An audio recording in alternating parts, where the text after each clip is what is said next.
TikTok just called everybody back to the office 5 days a week starting in September. They fall in line with companies like Amazon, Instagram, JP Morgan, 3M. The list just keeps on growing. I'm not here to tell you whether this is right or wrong, but I am here to tell you what happens next because we can see it from a systems perspective. Welcome to this week's Well Read, our series where every week we dive into the research and find out why your organization is running the way that it does. This week's topic is one that I didn't think that would resurface. This is the return to the office mandates and a prediction on where this is going to lead. My name's Karen Ledaney, co-founder here at Well Led. Let's get into it. First, let's just remember how we got to this point. We sent people home during the pandemic. People have been doing their jobs remotely now for over 6 years. The average person stays at a company right now, I think it's 3.9 years, almost 4 years, which means a lot of these employees were actually hired as remote employees. Hiring happened remotely, promotions happened remotely, and the work was getting done. So calling everybody back into the office really isn't a return to normal like they're saying, because for a lot of these employees, remote was normal. They've created entire lives around being remote or being hybrid employees. So this mandate is a major disruption to their way of life. And these mandates are spreading so quickly.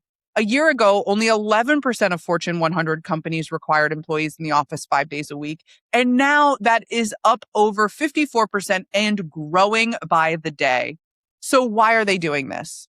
Here are some of the reasons that executives are giving: collaboration, mentorship, innovation, culture building. Researchers from the University of Pittsburgh took a look at S&P 500 companies that were ordering people back to the office, and they found two very interesting things. First, these companies did not perform any better when their employees were back in the office. And second, 14% more of their staff quit. And they were mostly senior employees, skilled workers, and women. And this is a really important part. So here's my prediction. These mandates are not going to help the organizations achieve their goals over time. They're actually going to make their organizations less adaptable over time. Collaboration, mentorship, innovation. Here is the thing about those three. They don't come from a building. They come from how adaptable your organization is.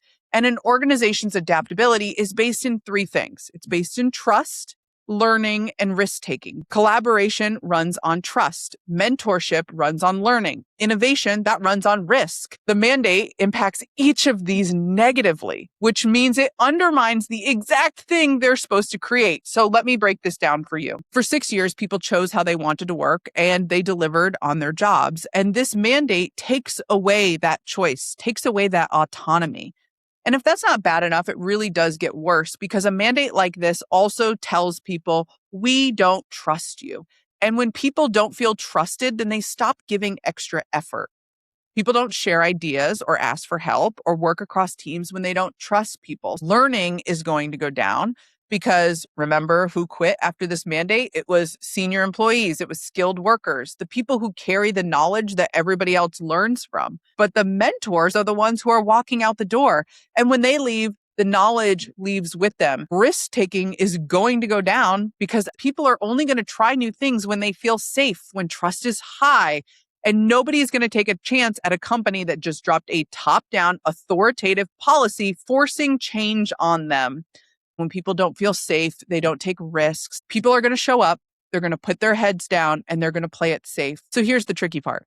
The damage will be invisible, especially from the top. There's an interesting study done by McKinsey that found that executives think they support things like mentoring and collaboration far better than they actually do.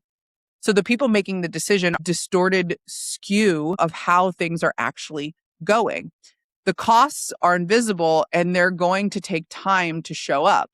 So expect that executives are going to declare victory on return to the office mandates before we actually see the results, which will help with shareholder value in the short term, which is what they want. But over time, the real issues are going to surface. And by that point, there'll be something else to blame because nobody connects today's problems with a decision that was made 6 or 12 months ago. So could this have been handled differently? Absolutely. When you're looking at issues within your own organization, it's incredibly important to name the real problem that the organization is trying to solve. If collaboration is the issue, then name it. Let your people be part of the plan. If office collaboration and mentorship are the real problem, then solve for those problems. Forcing people to get back together to do a job is just a technical band-aid to what's going to cause more harm than good. So watch for these signs over the next year. You're going to see these companies have major turnover. You'll see less innovation from them, and it is likely going to slowly erode the culture that made these organizations great to begin with. And when you see it, you're not watching a policy fail. You're watching a system come to life. You're watching a company lose its adaptability because location was never really the problem. The system was the problem. This is an adaptive challenge, and knowing the difference could have saved these companies millions, if not billions of dollars. That's this week's Well Read. If you want to go deeper with us, email us at info@wellledstrategies.com or book office hours with us because we would love to chat with you. We'll see you next week.